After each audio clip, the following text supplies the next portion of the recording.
Let's talk a little bit about you and your journey as a CEO. So you have a very technical background and have expertise in that area, and yet, as we talked about earlier, being a CEO, you have to give some of that up.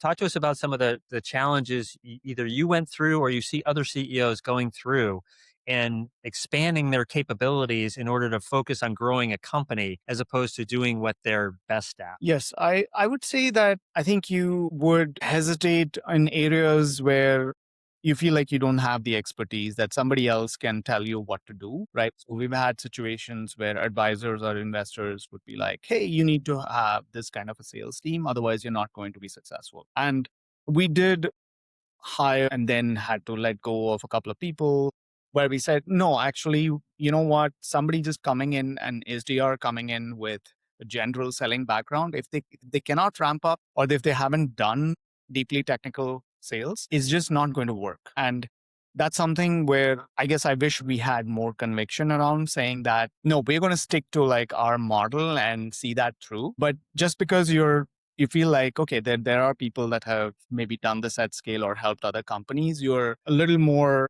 flexible in terms of taking that advice. But I just feel like that's where you also need to stand your ground and say that, well, it's a good idea, but maybe we're not necessarily going to try it out right now.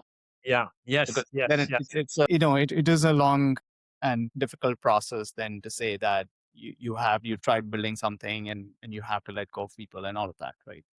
So and then the other piece is just learning about what's your style of leadership, what works for the team. So, basic things like for our culture or leadership style wise, I've tried to adopt our full transparency in terms of our numbers, right? So even in our all hands, I would actually pull out our actuals and forecasts and try to tell the team like, okay, look, we had this profitability goal that we missed, but here's the measures we took.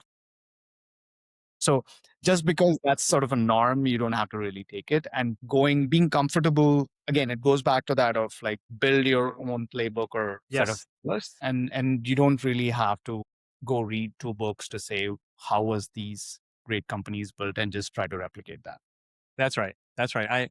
I often tell CEOs, look, I'm going to share with you some best practices, but you have to develop your own. So what is the street way of doing things and that works for you? And the more you can continue to prove it through successes in the way you run the organization, the more we can adopt this new potential best practice that you've created.